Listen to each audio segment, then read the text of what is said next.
Bonjour, c'est Gilles sur boursicoté.com. Voici l'analyse technique Forex et matières premières pour cette journée du lundi 11 août 2014.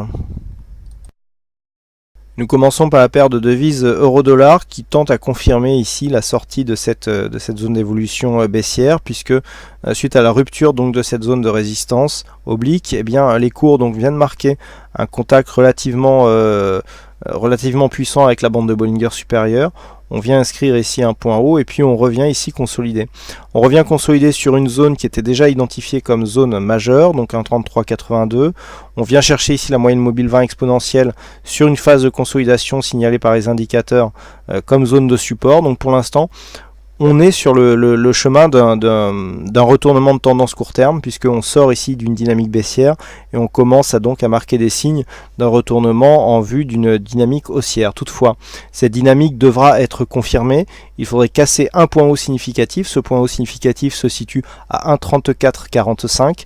Tant que cette zone n'est pas cassée à la hausse, on est juste sur une neutralisation de la dynamique, avec sortie de cette dynamique baissière au profit d'une dynamique neutre, tant que les cours évoluent entre cette zone de point bas ici 1,3338 et donc la zone que je viens de vous indiquer à 1,3445. Sur une rupture haussière donc des 1,3445, on validera le changement de retournement au profit d'une tendance haussière court terme.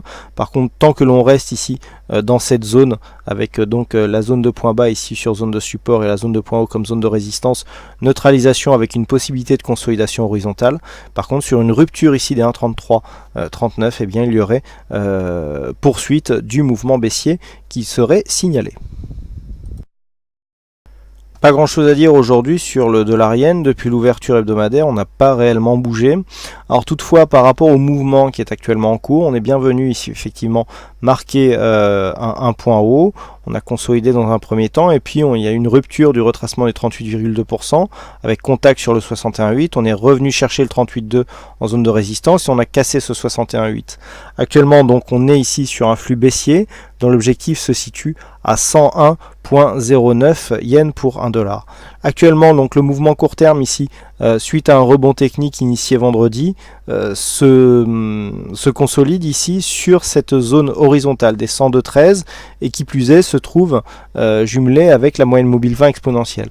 Cette configuration va plutôt dans le sens d'une continuité baissière puisque nous avons toujours une évolution qui se fait entre la bolle inférieure et la moyenne mobile 20 exponentielle. Vous voyez ici sur la première attaque, la moyenne mobile a fait un très bon point d'entrée ici puisque sur cette bougie on rentre sur un point au court terme pour jouer la continuité de tendance baissière.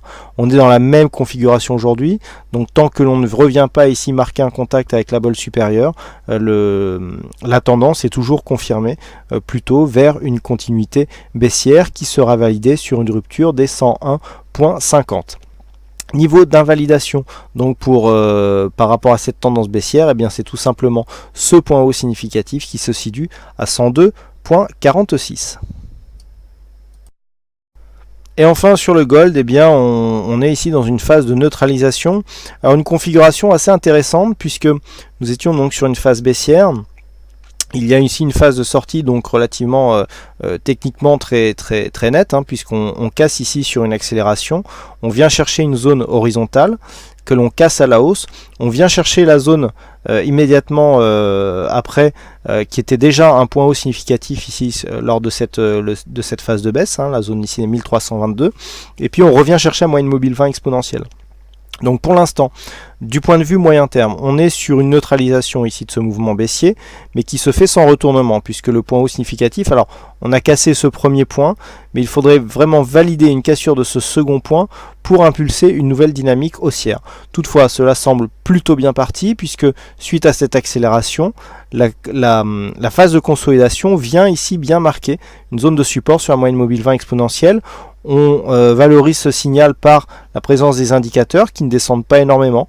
On est déjà sur une phase de stabilisation, c'est bien visible sur le stochastique, sur le RSI, et le stochastique ne rentre même pas en zone de survente. Nous avons ici un retournement du MACD, donc tout irait plutôt dans le sens d'un retour ici du mouvement haussier qui sera validé sur une rupture de cette zone des 1322 $ l'once. Niveau d'invalidation donc de ce début de tendance haussière, eh bien c'est tout simplement cette zone des 1302 $ l'once. Voilà donc ce que nous pouvons dire sur cette analyse technique Forex et matières premières. Il ne me reste plus qu'à vous souhaiter à toutes et à tous une bonne soirée, bonne chance dans vos prochains trades et on se retrouve donc dès demain pour d'autres analyses techniques en vidéo. Bonsoir à tous.